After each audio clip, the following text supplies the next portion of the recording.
Greetings of love, peace, health, happiness, and prosperity. My apologies, ladies. I was supposed to do a live stream or upload this video for yesterday, but we have had a major power outage and it was reinstated around about 5-ish this morning.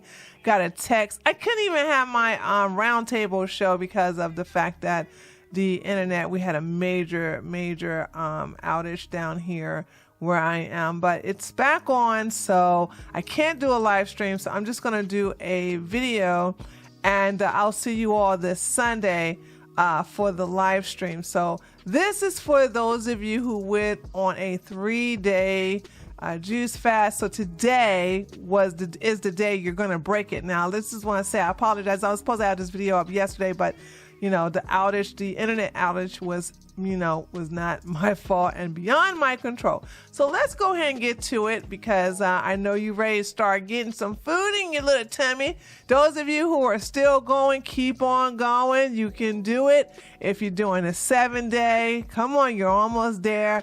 If you're doing a 10-day, all right, you got 3 days down. This is day number 4. Come on now, you can do it. You can do it. Let me know what you think. And then, of course, the rest of us got some time to go. Remember, I'm doing a 14-day. And if you're doing a 21-day, let me know so I can give you some extra encouragement. But this is what happens, how you break a fast, a juice fast, when you do a 3-day cleansing. So on day 1, which is today, okay, your morning meals, you break it with citrus fruit, okay, throughout the entire morning.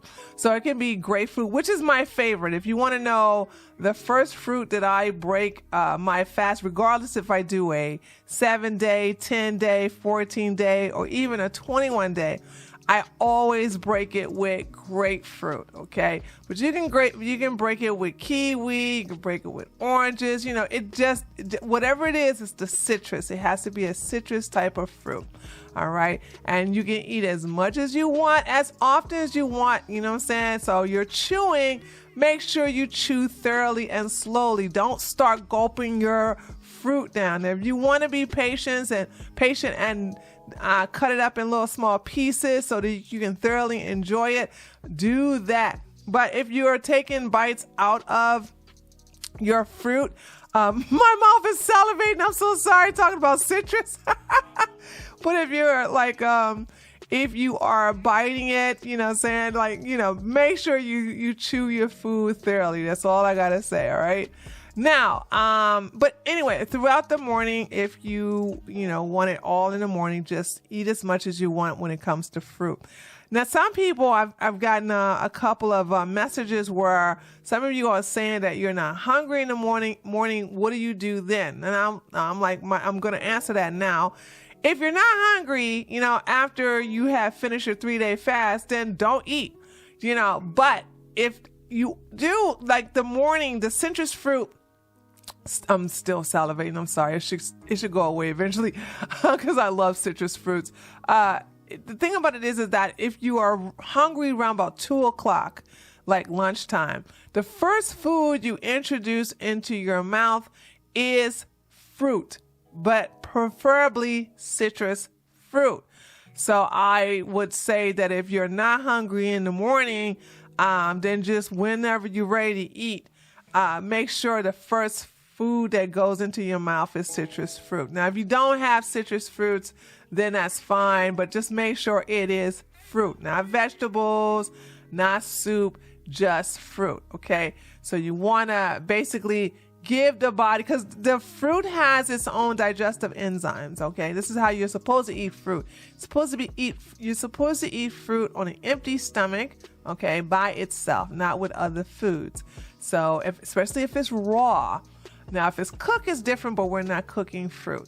So you're going to eat it raw, and then that's just going to get the body ready for when you start eating regular food like your vegetables. So the next meal you should eat is a vegetable meal.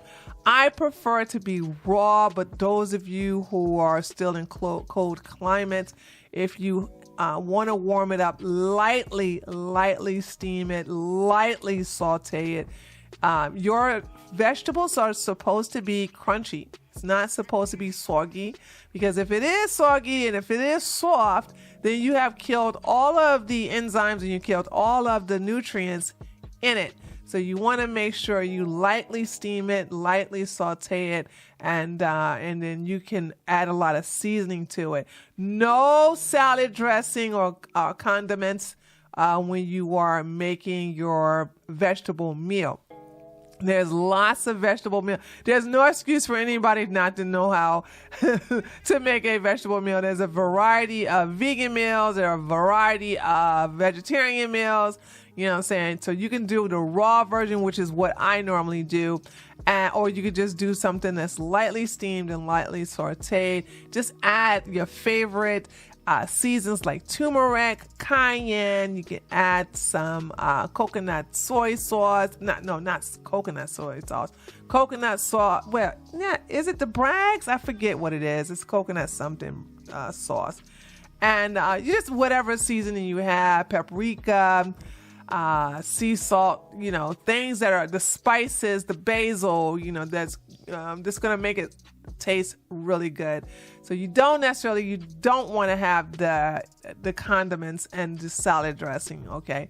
Now for dinner, this is when you can do the lukewarm vegetable soup. And the reason why it's important that you all not have these, if you decide to heat your food, you shouldn't heat it that much, especially when it's raw vegetables. But when it comes to your soup, you don't want that to be a heavy like heat, because you don't want to irritate your stomach. Your stomach has been getting liquids for 3 days. So you don't want to introduce some heavy, some heat, really heated soup. So you want the soup to be lukewarm, not hot to where you got to blow it. You should still be able to drink it, okay? And I want to make sure it's homemade soups only. Don't do the ones out of the can. We know we don't like no soup out of the can. Yeah, I should know that. Be sure to avoid adding any carbohydrates to and animal protein to your soup. So this is just going to be a vegetable soup, okay? So remember that. Or you can do your vegetable meals. So dinner is going to be either a lukewarm soup, or you can do the same vegan or vegetarian. And when I say vegetarian, you might as well say vegan, because you can't have any eggs or meat or any of kind of dairy with that. So just might as well say a vegan meal, a vegetable meal with your dinner. Now, and then we're going to have day 2, post a 3-day fast meal. That's going to be like the same thing, but you can add other fruits to this. So you can do your citrus, you can do your apples, your grapes, and remember, fruit throughout the entire morning. You know, as much as you want. Okay, just remember to eat it on an empty stomach, which you should be empty when you wake up in the morning. And you can make a fruit salad. You could just eat one individual fruit. Some of you all, and this happened last year, where somebody's like, well, what if I just want a smoothie? You can do that too. You don't necessarily have to eat your fruit. You can have a smoothie.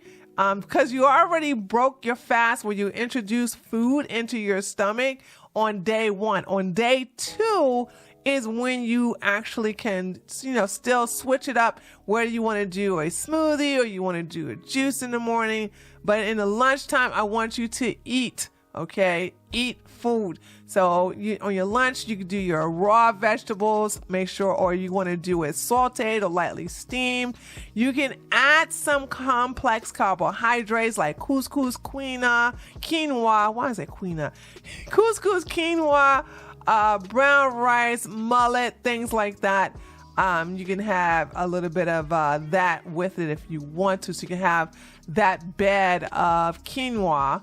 And you can have some sauteed or lightly steamed vegetables or raw vegetables over there.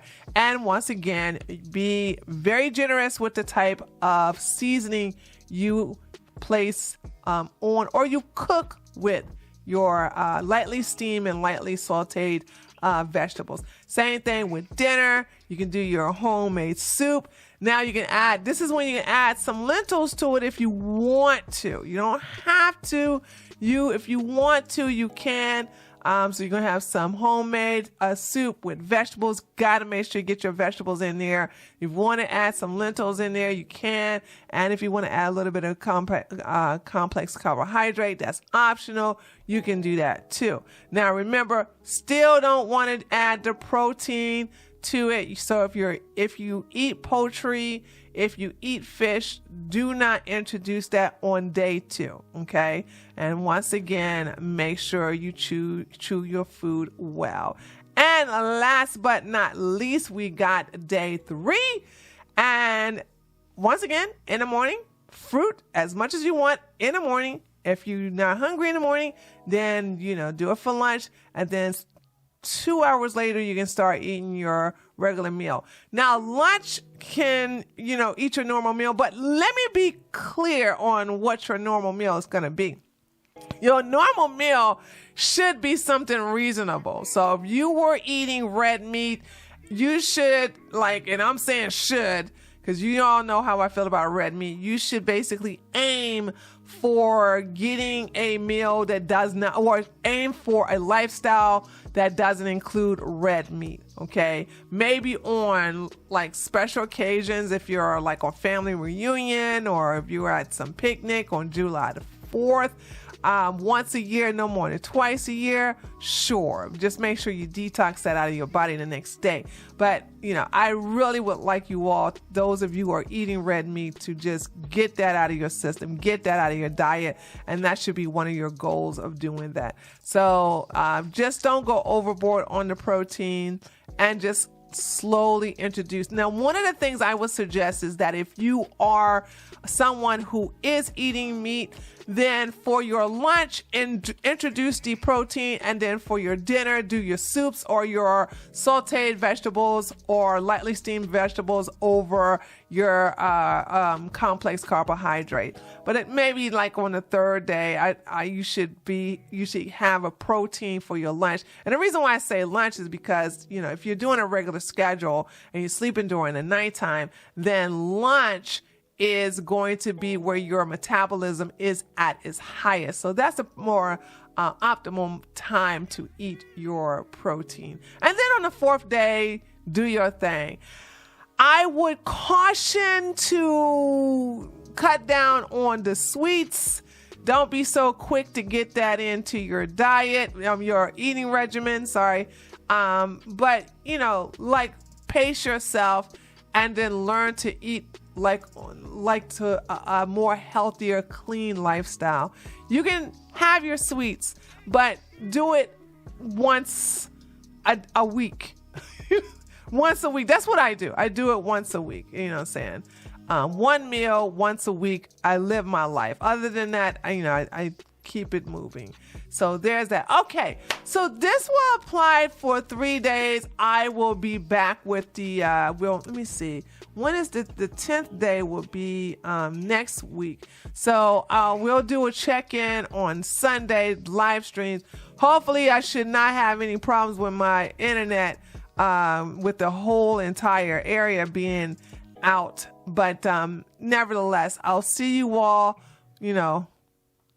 fingers crossed, this Sunday. And those of you who were part of my roundtable, my sincere apologies. I really am sorry. I did not, this was beyond my control. But, I'll probably see if we can make a makeup day for that. All right. Once again, leave your questions below this video.